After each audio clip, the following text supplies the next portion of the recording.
Hello and welcome back to the clusterfuck that is the Smackdown 2 Know Your Role Let's Play, joined with Vale Scarecrow, as always. Hi guys. Opie is again still in the call, did not appear last time, may not appear this time, but we'll see what happens. And yeah, we're gonna have our debate on the ministry versus corporate ministry thing. I don't know, dude. Like I said, I mean, I don't get me wrong. That moment is like legendary with the whole "it was me, Austin, it was me all along" and all that shit. The problem is there was no payoff after that.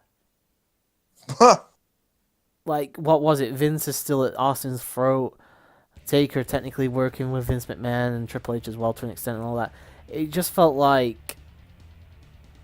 Because here's the thing, wasn't there actually plans in place for it to be somebody else, but it got dropped, so they had to go with McMahon? Yeah. Yeah, and it kind of stunk of that. So out of the two, I would say the corporation was probably the more successful to me because it is basically just Vince McMahon and his lackeys, so whatever. I kind of liked it. Well, I should point out that, corporation. yeah, I should point out though, this was before I started watching wrestling, so I have to watch it back on playback. I wasn't watching it on like a week to week basis, hyped up for the next episode. What were the corporation going to do? What were the corporate ministry going to do? I didn't have any of that. I did. I know you did. That's probably why you liked it, to be honest, but you probably liked it a lot more than I did. But as I said, I just couldn't enjoy that because I wasn't watching it live at the time, sadly. Well, for me, it was always what's Austin gonna do. That's why when Austin was done in 2003, that's why, yeah, one of the many reasons why I tapered off. I can't blame you, but at the same time, I was never an Austin fan, so it was Well, one of he the. Hmm? he was all that was keeping me there at the time because I guess everybody I can't that was blame you. when they did that the first mass exodus that they had after WWF won the Monday Night Wars. That mass exodus, yeah. To be fair, they didn't do that straight away. I mean, I know it sounds weird, but I still think, like, enjoyment wise, I think 2002 was arguably the best, like, year of wrestling that I remember. You had, like, you had Eric Bischoff come in for that. You had SmackDown doing really fucking well with the SmackDown 6 and all that. There was a lot of Jeff Hardy RVD matches that were fantastic back in those days. You had the Jeff Hardy take a ladder match on Raw for its title. But yeah, like, I can get where you're coming from. At the time, a lot of the big stars had kind of left at that point. Like Rocco was already kind of in the glitz and glamour of Hollywood and would soon be leaving. Austin obviously was an on-screen personality, but kind of petered out wrestling and have his last match. I can sort of see why you kind of dropped out at that point. And why did I come back? Everybody asked me. Everybody asked me, Vale, why did you start watching wrestling again after a however many year hiatus? It's because of the simple fact I'm in college, right? This is in 2009 in November. Okay. I am in college. I just got bored on a Monday night, didn't have class that night. I turned the TV on, and it's the same thing that I saw in 2007 when I was in another state, except at that time John Cena was in the middle of his 380-day reign. And when I turned the TV on in November 2009, Cena and Orton were having that crazy feud, the Hell in a Cell, and then Oh they had yeah, the yeah, split match and all that. They were doing all that, and I said, well, damn, if I'd have known I was going to pick up the remote to the same thing, I would have started watching again 2 years ago. That was God's way of saying it's still the same. What kept me there after I played SmackDown versus Raw '09 was the fact that Michaels and Triple H were still wrestling. CM Punk was over on SmackDown, but I wasn't a big fan of him yet.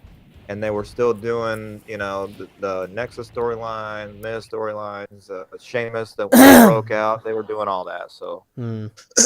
that was what kind of gravitated me. Who made me stay ultimately? Punk, because his straight edge society stuff is what made me go, oh, okay, we lit, yeah, we lit. I mean, we not drinking, but we lit.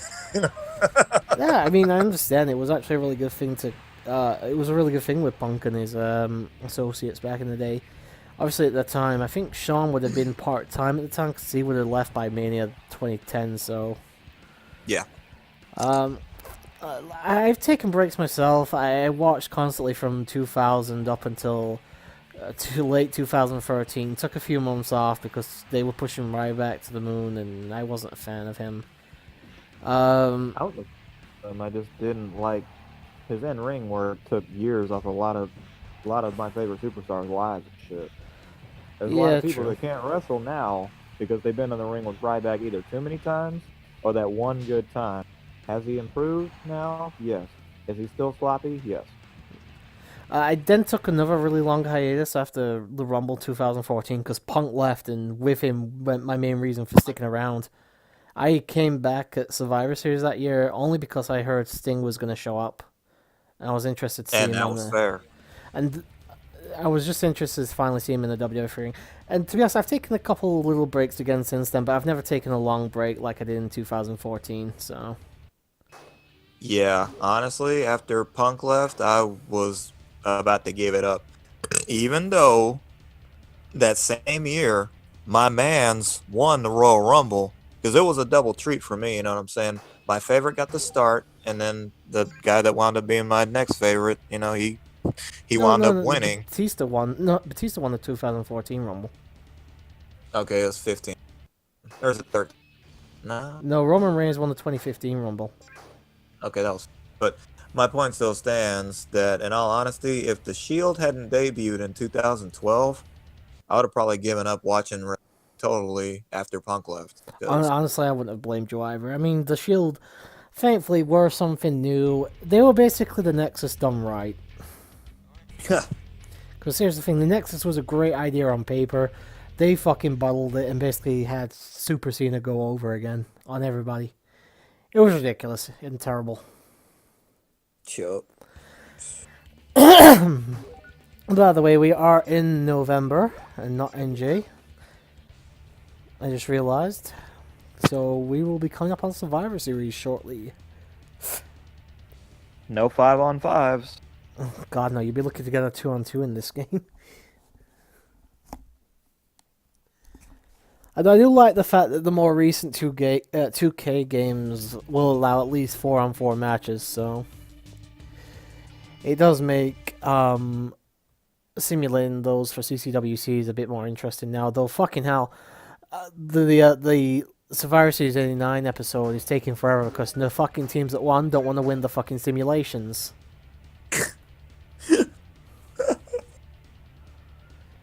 I've actually had more success with the fucking Rumble match simulations than I have the fucking Survivor Series ones.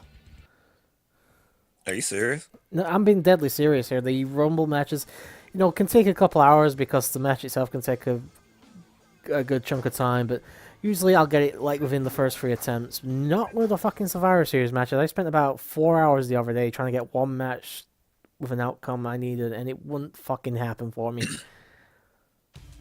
So I gave it up for the night. That's crazy because a couple days, well, now it's a couple days ago, I was just, because I had to buy a new connector for my PS2, which also houses my SNES connector, because it came apart or whatever. And I was playing Crazy Taxi on the PS2 at first, and then switched over to Super Street Fighter 2, but that's not the fun one. One of my WWF games, like the old ones on the cartridge, spilled out of the back of my entertainment center, and I looked at it, and it was WWF Raw. What do you think I did? Took out Street Fighter after I beat it and put in that one. Played through the Intercontinental Championship circuit in less than 5 minutes and turned it off. I was like, damn, I can't believe that used to pass for a fun wrestling game when I was a kid. I mean, I didn't actually have that one. I had the Royal Rumble on the Super Nintendo, but I got that just because I saw it in a shop for secondhand, and this was probably around the time of the PS2, so I was already much more used to better wrestling games, but they really are not very good games. The Super Nintendo and Mega Drive wrestling titles. I'll take those over because, and I've said it before, I'll say it again. I loved Attitude and Warzone coming up, but no way in hell I could play it now. Just like I love Mortal Kombat coming up, can't play it now. That's why I like fucking the way that they did the engines for WrestleMania 2000, No Mercy, Smackdown. My personal favorites, Here Comes the Pain, and 09 is how it needed to be done every time, in my opinion. You said Mortal Kombat. I assume you're not going to be picking up Mortal Kombat 11, I think it is? Or is it 12 at this point? I don't know. I'll catch the demo, but and again, this is the objective here. Hey, I don't want people to watch this video and like all of a sudden, well, they're gonna try to kill me anyway. Fuck it. There wasn't a good Mortal Kombat game after Ultimate 3. I've played like I have like the Xbox Arcade trilogy, because it was on sale and I decided to give the games a go. But I'll be honest, I don't really do fighting games. They're not my thing. I've enjoyed Smash Ultimate from what I've played so far, and I might look into that Power Rangers fighting game that's coming out because I'm a Power Rangers nerd. But I honestly don't. I'm just not into the whole genre as a whole, to be honest. You played one? I dig that, but you know that was my thing. Yeah, it's fine. I understand. I do like the fact that they've tried to incorporate stories into fighting games more nowadays, though. 'Cause it gives people a reason, to play single player. Yeah, like Guilty Gear XX Armored Core, they have a story mode. It wasn't previously in any other Guilty Gear games. And then furthermore, I think last story mode I played, if it wasn't Soul Calibur, it was probably, oh no shit, it was Tekken 5. My bad. Haven't played that in a while either. Oh man. It's I wish time that for the they pay-per-view, by would- the way. It's Survivor Series. If they did make more games with storylines like that were actually concurrent, they'd probably be doing better in that department. Maybe. I actually did not see our match for Survivor Series, by the way, so I actually have no idea who we're taking on.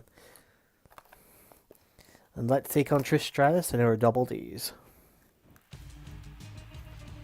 I think most of the world would.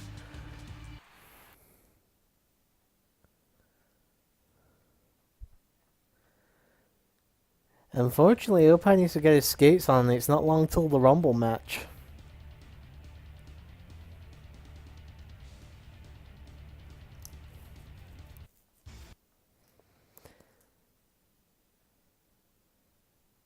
Oh, here's a question. Who would you think is going to take the Money in the Bank this year? Scarecrow?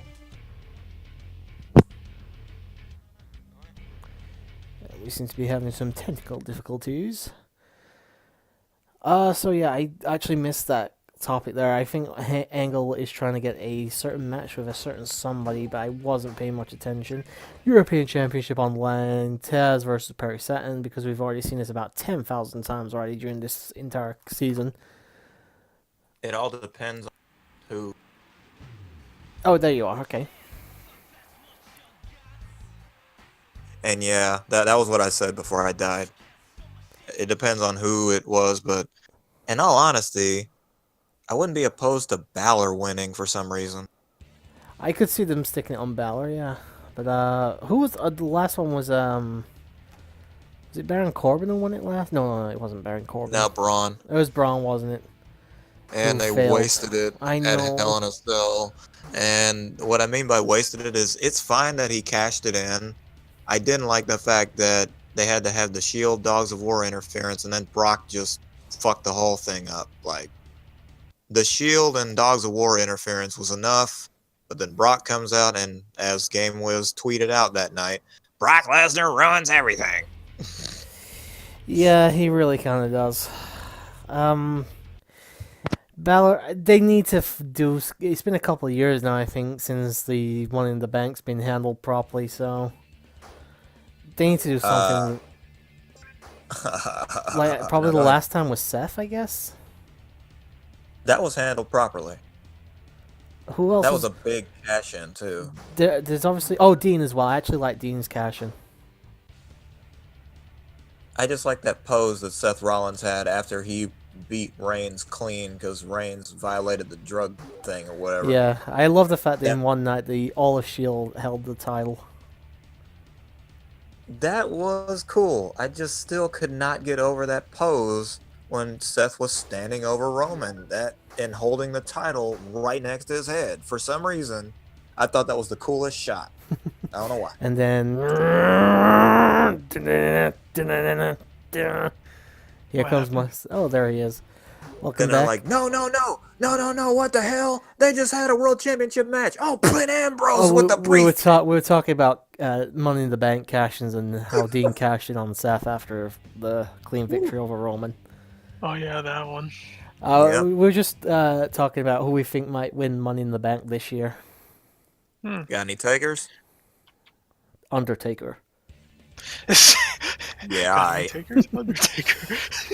I do agree with your pick to an extent, Scarecrow, with Finn Balor. I could see him holding the briefcase. Can I say Andrade? Yes. That'd be a good pick. Mm-hmm. That'd be amazing. And I would also say Elias. That was like the first name that came to my head. I don't think. Unfortunately, I think they're gonna kind of just drop any kind of push for Elias. Do you know who I think they might do? Even though I really don't want to see it, Lashley. They're already doing it. How do you mean? He's getting pushed as far as he's going to get Yeah, pushed. I can. I don't know. I can kind of see them giving him the Money in the Bank as well, because Vince McMahon loves big sweaty men. So He does, but it longs. Not my song. I don't know. I could see them doing that, but I would like to. Actually, yeah, give it to Andrade. I'd like to see that.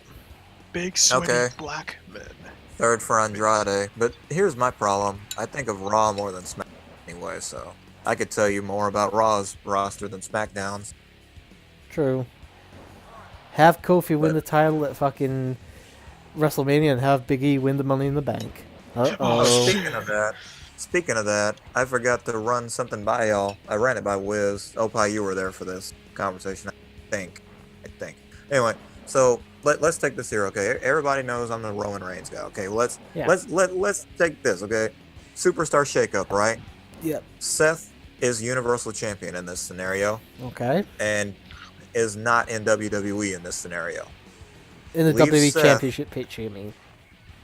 No, let me finish. Oh, sorry, Karen. Yeah, alright, so Seth is the Universal Champion over on Raw, that's fine. Let's just say Reigns gets transferred to SmackDown. He goes, because everybody's assuming this is going to happen, he goes in a losing effort to Daniel Bryan.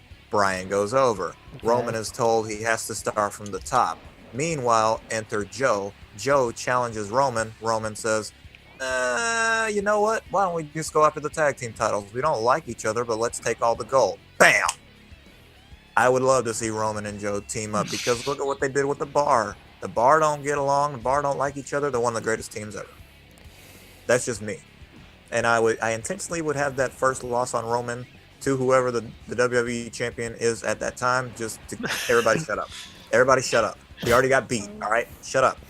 Now I want to see him Here's be the attacked. thing. I just don't want to see another fucking superstar shake-up. They have a hard time trying to keep things consistent as is. Hey, man. They could do it right this time, though. They've not done it right since the first time. Oh, God, you sound like a virgin. Christ. I'm not wrong, though. No, you're fucking not, and sadly. Here's the thing. Things were actually going really well for a while there during the first shake-up. When they had the brand split in, like, what was it, 2015, 2016, whatever? When Dean was champion. But as soon as they did that fucking first shake-up in February or March, whenever it was, things just went to fucking shit. Brand spit or brand split? Brand split. Oh, okay. I heard Brand spit split, out of baby. that too. The son of the plumber, baby. And going back to the Money in the Bank topic, let me put it this way. If they put it on Corbin, they may as well just put it on everybody. Because they put it on Corbin, and he had to give it up because he was talking shit to Meltzer online. And come on. So stupid. That was stupid. It didn't make any sense. I mean, here's the thing. I think the Corbin train has come and gone at this point. He's never going to be considered, a big star by the fans. He had his chance, he had his opportunity, and unfortunately WWE squandered it, so... You know, keep him away from main events, keep him away from title pictures, and keep him away from Kurt Angle's retirement match, please.